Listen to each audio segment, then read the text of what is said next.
On this week's edition of Connecticut Naturalist, birds are busy feeding their fledglings, who are now too big for their nests.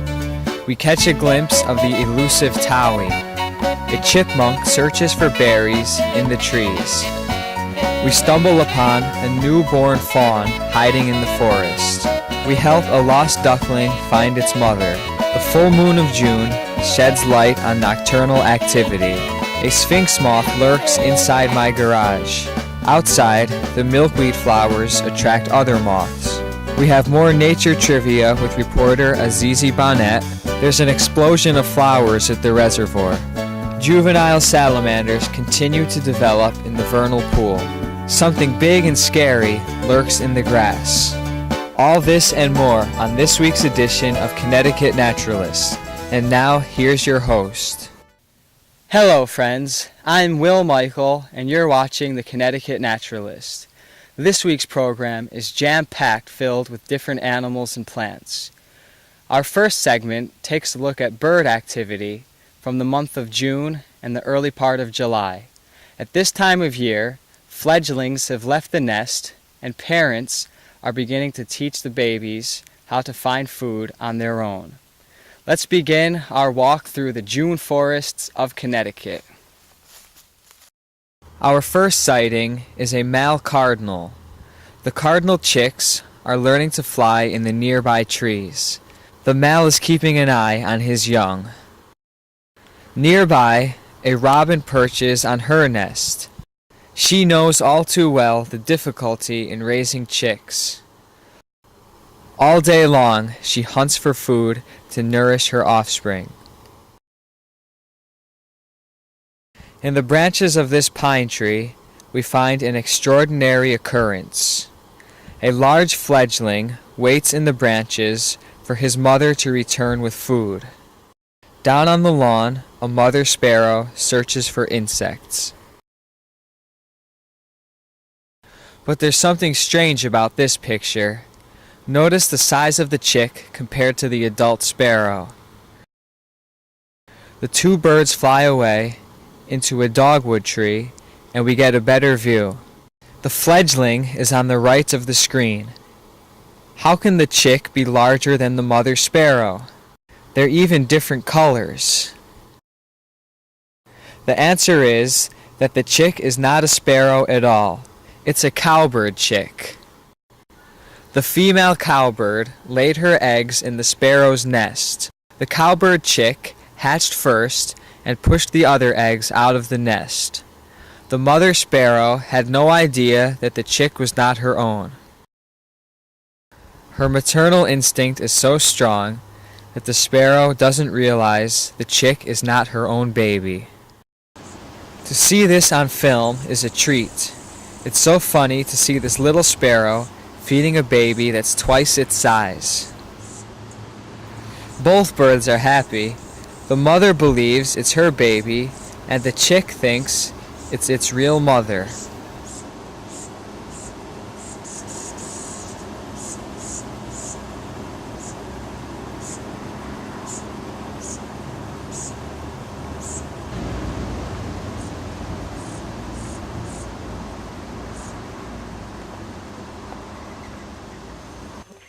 Back in the forest, a male towee chirps in an oak tree.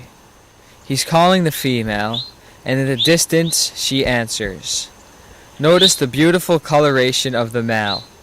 The white chest, black beak and head, and that orange stripe. There's the silhouette of the female responding to the male's call. We see the female has different colorations than the male.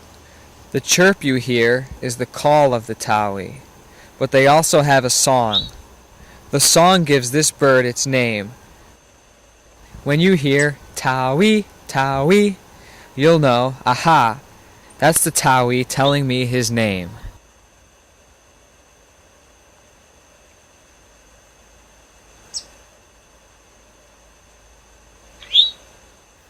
The trees are alive with the sound of parent birds raising their fledglings.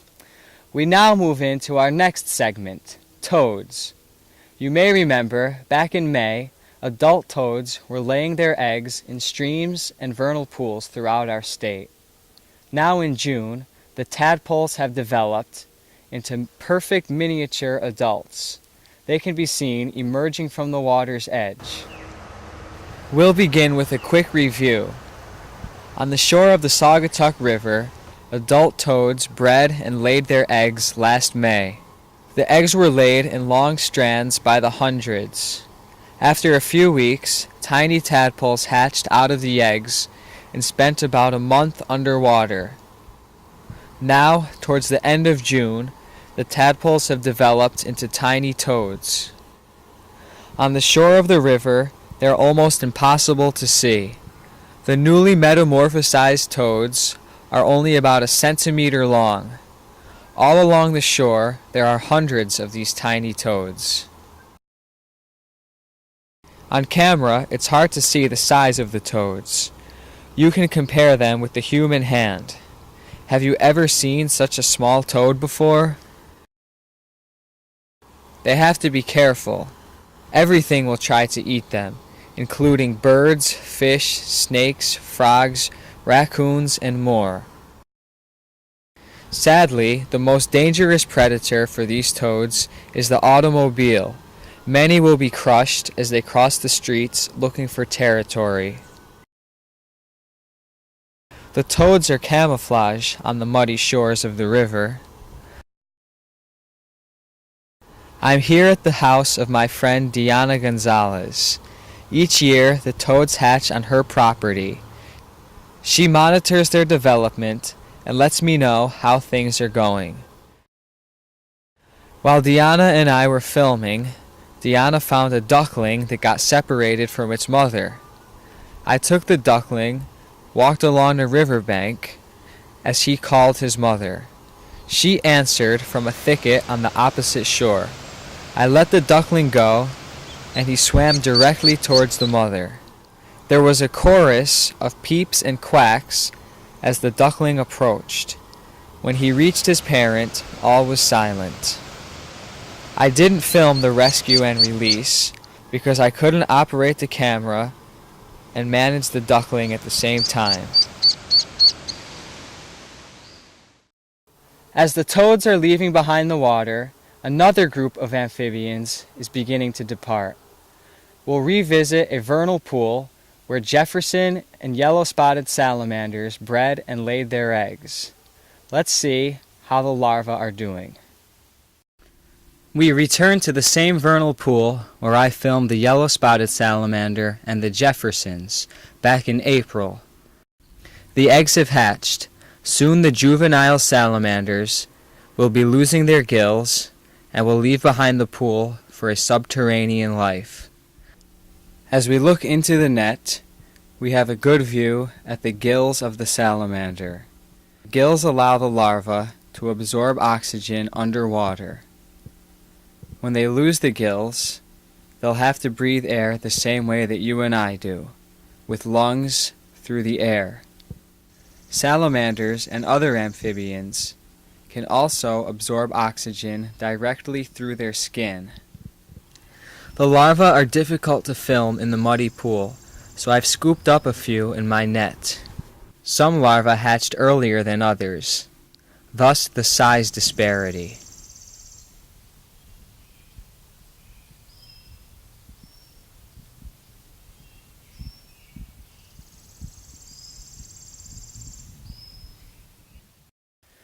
We'll continue to monitor the progress as the juvenile salamanders continue to develop. Now stay tuned for a Connecticut Naturalist trivia question with reporter Azizi Bonnet. It's time for trivia with Azizi. Hello friends, I'm Azizi Bonnet with your trivia question of the week. Do you know the difference between a turtle and a tortoise? This is a painted turtle shell, and here is a box turtle shell, which is a member of the tortoise family. Stay tuned and I'll be right back with your answer shortly. While we're waiting for the answer to the trivia question, we'll take a walk up to the reservoir and have a look at all the flowers of June. The reservoir is exploding with flowers. I've never seen so many before.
All the animals in the forest love Azizi.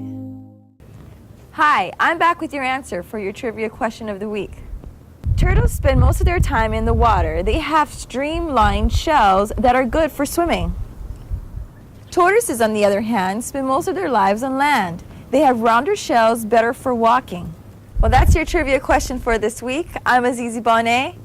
Thank you, and I'll see you next time. There's a chipmunk climbing in a tree just in front of me. I'm going to sneak around and see if I can get a good shot. In a cove of the reservoir, a half a mile away from the flower field, a chipmunk perches in a small tree. He's after the berries on the tips of the branches. Now that I'm here, he's remaining perfectly still. Look at the color patterns on his fur coat. Usually, chipmunks dart quickly across the forest floor. We're lucky to find this one in the branches. 2 weeks ago, I was out in the forest with arachnologist Andrew George, doing some documentation. As usual, I had my camera handy. The two of us stumbled upon a special sight. Do you see what Andrew's looking at? Look closely. We move in a little closer. Do you see it now?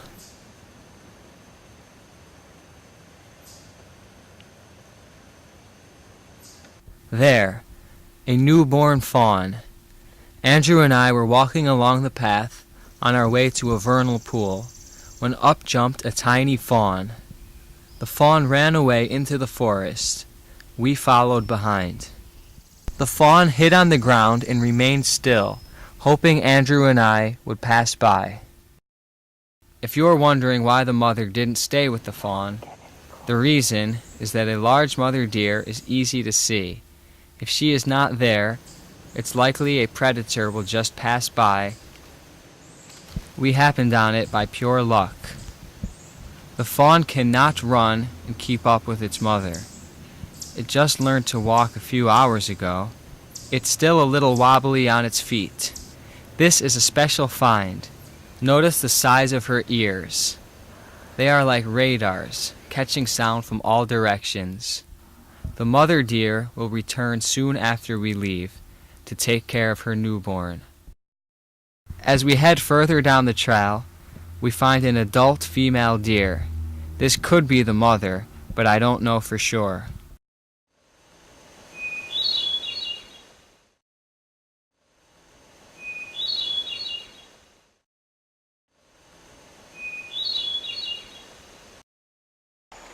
Andrew sits on the riverbank relaxing after all the excitement of the fawn. All this nature videography is tough work. Time to continue our walk.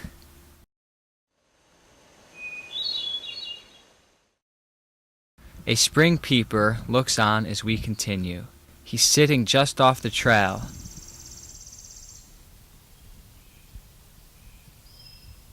As I hold the peeper, you can see just how small he is. And this is full grown. He's almost as small as the juvenile toads we looked at earlier, and he's an adult. Here we find a rare flower, pink lady slipper. Notice that the flower looks like a moccasin or slipper, thus getting its name.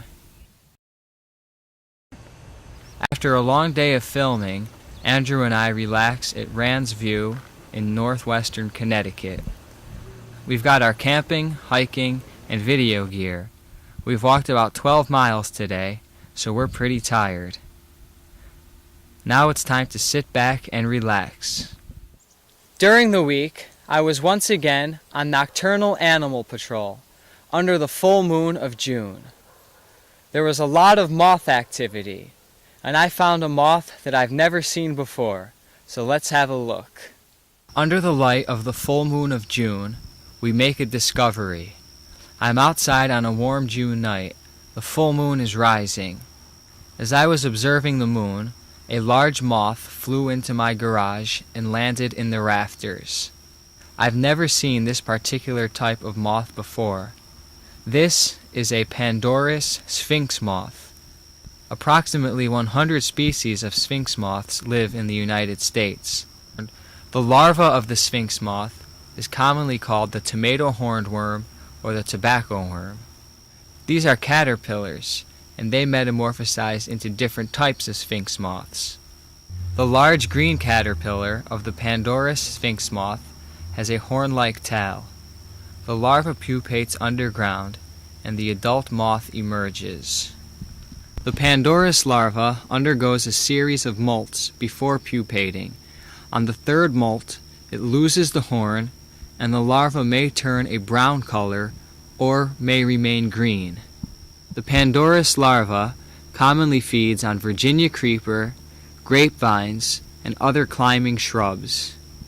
The moth has a long tube-like mouth that sucks nectar from tubular flowers, such as nicotina and trumpet vine, both in my nearby garden.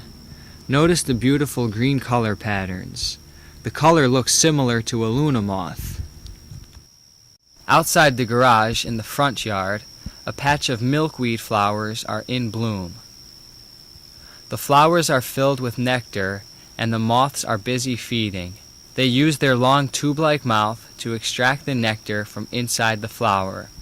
If you're wondering why moths are attracted to lights, here's the reason. Moths use the moon as a constant when they're navigating around in the night air. The moths use the moon as a reference point so they can fly in straight lines in search of a mate. Moths are attracted to incandescent lights because they confuse the light with the moon. So goes the saying. This is why moths hate Thomas Edison.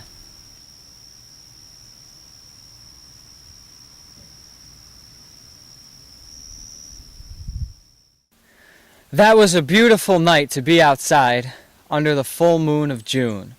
I was excited to find that large sphinx moth, but the next morning I found a creature that every time I see one, I stand in awe. I'm not going to tell you what it is. The suspense will mount. So take a look at this next clip. Something big lurks in the grass. It's so large that it's pushing the blades out of its way. It's a monster, a king among kings, with strength beyond any man.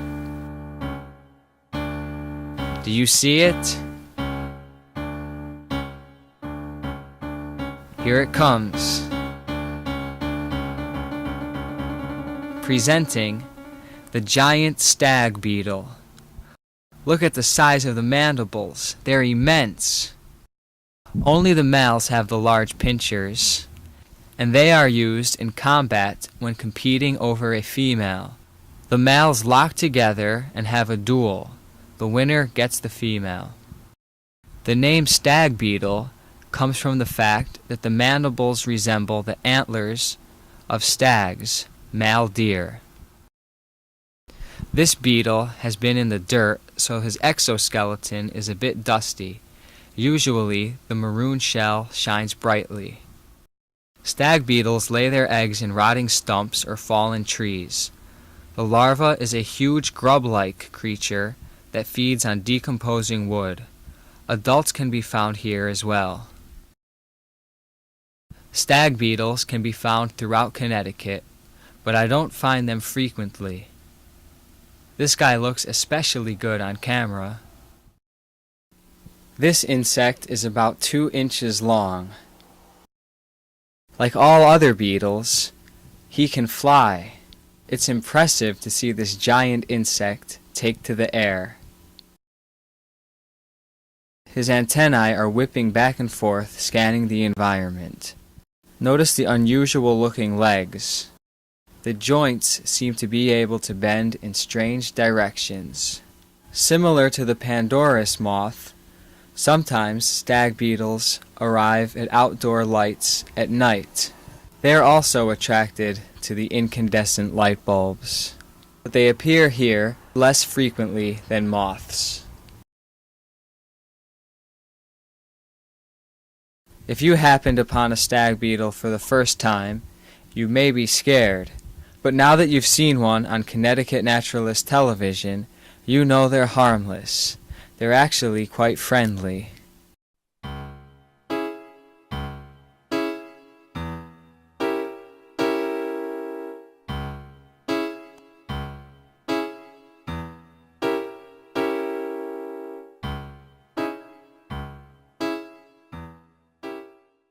Despite their menacing appearance, the mandibles are only used for sparring, and the adults do not bite people.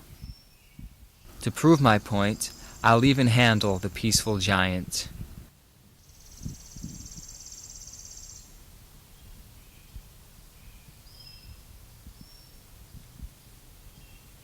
The garden is filled with all sorts of insect life.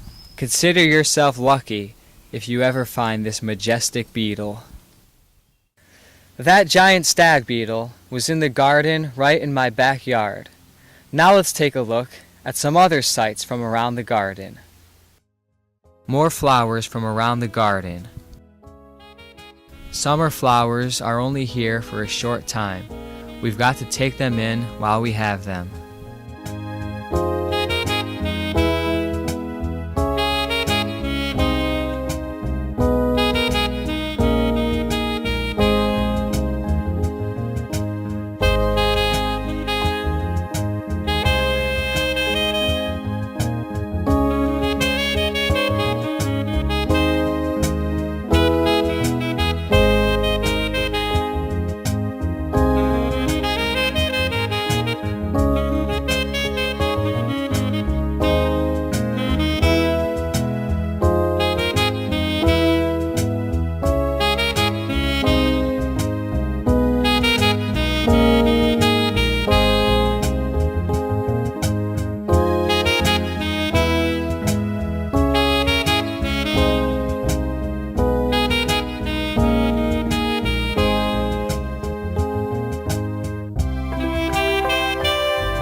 I've discovered a small egg sac of newly hatched spiders.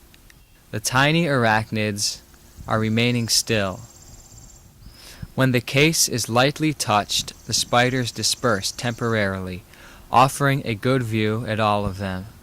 Spiders are good for the yard because they capture a lot of insect pests. These tiny spiders will soon disperse throughout the garden and the rest of the neighborhood.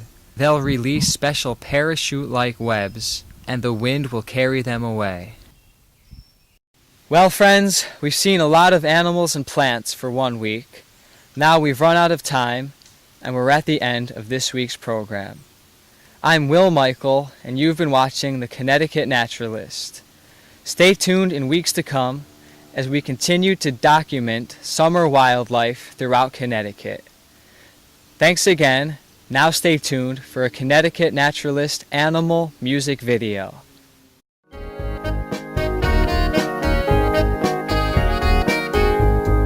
I am Vic the vulture, ain't nobody sculptor. That's why when I fly